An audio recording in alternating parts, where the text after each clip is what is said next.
नमस्कार सगळ्यांना. श्री स्वामी समर्थ.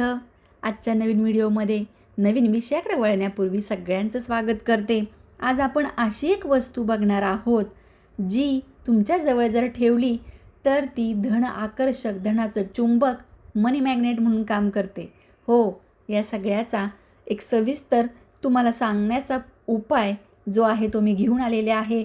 पण व्हिडिओ शेवटपर्यंत नीट लक्ष देऊन ऐका, कारण हा जो आकडा आहे ना तोच आपल्याला मनी मॅग्नेट बनवायचा आहे. आणि जेव्हा ही वस्तू आपण जवळ ठेवणार आहोत तेव्हा ज्यांच्या हातात पैसा टिकतच नाही, राहतच नाही, त्यांना देखील गरज पडली की कुठून ना कुठून तरी काही ना काहीतरी अशी तजवीज होणार की ते काम तुमचं होऊन जाईल.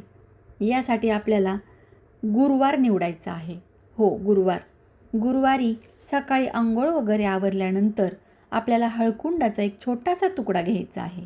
एका हळकुंडाचा 2 तुकडे वगैरे केले तरी चालणार आहे. घरात जेवढे मेंबर आहेत त्याप्रमाणे ते घ्यायचं आहे प्रत्येकाने.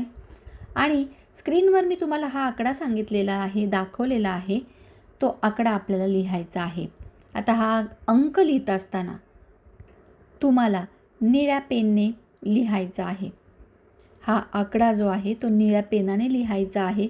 पर्समध्ये अशा ठिकाणी ठेवायचा जिथे तुम्ही काहीही ठेवत नाही, एखाद्या रिकाम्या कप्प्यामध्ये पर्सच्या, जेणेकरून तो तुकडा सारखा बाहेर निघणार नाही किंवा वारंवार त्याला हात लागणार नाहीत. या उपायामुळे ज्या लोकांकडे पैसा भरपूर आलेला आहे त्या लोकांनी स्वतःचा अनुभव मला शेअर केलेला आहे. पैसा तर भरपूर येतो, पण तेवढाच खर्च पण होतो. अशा देखील लोकांना या गोष्टीचा बॅलन्स साधण्यासाठी खूप उपयोग झालेला आहे. हा उपाय तितका लाभदायक ठरणार आहे त्या लोकांना सुद्धा. एक गोष्ट आज सायंकाळी सगळ्यांनी चेक करायची आहे, किंवा हा व्हिडिओ पाहिल्यानंतर लगेच चेक करा की आपल्या घरात जे आपण पर्स ठेवतो, तिजोरी आहे किंवा कपाट, कोणत्या ड्रॉवरमध्ये जिथं आपण पैसे वगैरे ठेवतो, तिथे तुम्ही चेक करा कुठल्या ना कुठल्या तरी गोष्टींची बिले जी पे करायची किंवा पे केलेली आहेत. खूप सारे असे चुरगळलेल्या वगैरे लिस्ट बनवलेल्या, खूप काहीतरी असं अजागळ तुम्ही ठेवलेलं असेल पॉकेटमध्ये, पर्समध्ये. तर या गोष्टींनी काय होतं की जो पैसा येणार आहे तो येण्याआधीच त्याला वाटा फुटतात, कारण खर्चाचीच सगळी बिलं तुमच्याकडे असतात. इन्व्हेस्टमेंट केलेलं किंवा कोणतं गुंतवणूक केलेलं तुमच्याकडे असतं का काही? खर्च ज्याचं पेमेंट करायचं आहे किंवा केलेलं आहे, हे सगळ्यांची बिले असतात. त्यामुळे आधीच काय होतं, बजेट हे हलतं. म्हणून पर्समध्ये अशी बिलं ठेवू नका, निगेटिव्हिटी वाढते. त्यापेक्षा जी लागणारी बिलं आहेत ती एका वेगळ्या पॉकेटमध्ये किंवा पर्समध्ये ठेवा, वेगळ्या कप्प्यात ठेवा.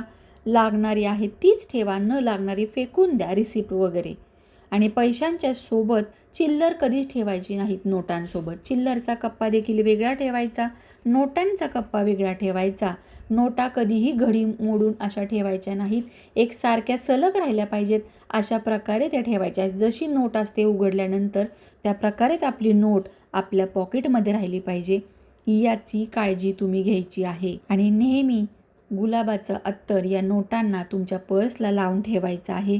हा हळकुंडाचा तुकडा त्यात ठेवायचा आहे, एखाद्या पाऊचमध्ये वगैरे, झिपलॉक पाऊचमध्ये. आणि जे सुट्टे पैसे असतात ते ठेवण्यासाठी तुम्हाला आता मी एक उपाय सांगते, तो तुम्ही करायचाच आहे. करून बघा, खूप चांगला अनुभव येतो. कोणत्याही कलरचा आपल्याला सिल्कचा कपडा पाहिजे. यासाठी विशेष करून हिरव्या रंगाचा किंवा पिवळ्या रंगाचा सिल्कचा एकदम चमकणारा जो पीस असतो ना, कपडा, तो घेऊन यायचा आहे. 1 मीटर, अर्धा मीटर वगैरे. आणि त्यानंतर त्यातला छोटासा तुकडा कट करायचा. त्यामध्ये हे चिल्लर ठेवायचे आहेत आपल्याला. 5, 7, 11 असे चिल्लर ठेवायचे. त्याची पोटली बांधायची, सुई दोऱ्याने ती शिवून घ्यायची. हे पाऊच बनवायचं चिल्लरसाठी, आणि मग तुम्ही हे वापरायचं. त्यातली जी चिल्लर आहे ते खर्च पण करायचे, आणि जे परत येतील सुट्टे पैसे ते त्यात ठेवायचे. त्याप्रमाणे याला चालना द्यायची. चिल्लर म्हणजे जे कॉईन्स वगैरे असतात ते 5चे, 10चे, 2चे, 1 रुपयाचे नाणे जे आहेत त्यांच्यासाठी अशी वेगळी ट्रीटमेंट करायची आहे. कारण जेव्हा नाणे खणखण वाजतात तेव्हा माता लक्ष्मीचं आगमन होतं. पण त्यांना योग्य रीतीने ठेवलं, योग्य रीतीने त्यांची जपणूक केली तरच त्याचा फरक दिसतो आपल्याला. म्हणून जेव्हा पण कुठं तुम्ही जाता किंवा कोणत्याही ठिकाणी जाता, महत्त्वाची गोष्ट म्हणजे जमेल तेवढे तुम्ही नोटा घ्या. सरळ घडी न करता प्लेन न चुरगळलेल्या वगैरे अशा व्यवस्थित ठेवा. जशी नोट आहे तशीच्या तशी ती ठेवा आणि या नोटांसोबत एक मोरपंख मोरपीस नेहमी पर्समध्ये ठेवा. फायनान्शियल स्टेबिलिटीसाठी मोरपंख खूप महत्त्वाची भूमिका निभावतो, हे लक्षात घ्या. आपल्या पर्समध्ये नेहमी एक मोरपंख ठेवायचा आहे. अत्तर गुलाबाचं तिथे वापरायचं आहे. त्याचबरोबर चिल्लर जे आहेत ते असे पाऊचमध्ये बनवून ठेवायचे आहे आणि दर शुक्रवारी यांना चार्ज करायचं, म्हणजेच धूप वगैरे अगरबत्ती ओवाळायची पॉकेटमध्ये वगैरे आपल्या आणि पुन्हा मग ठेवून टाकायचं. अशा प्रकारे तुम्ही हा उपाय करायचा आहे आणि अनुभव घ्यायचा आहे. कमेंटमध्ये मला नक्की सांगा कोण कोण असं करतं, कोणाकोणाच्या पर्स किंवा पॉकेट्स अशा प्रकारे कितीही ठीक ठेवलं तरी घाण राहतात आणि तसा खर्च त्यांचा वाढतो. तर मला कमेंटमध्ये जरूर सांगा. पुन्हा भेटूया अशाच नवीन माहितीसोबत, नवीन उपायासोबत. तोपर्यंत सर्वांना श्री स्वामी समर्थ.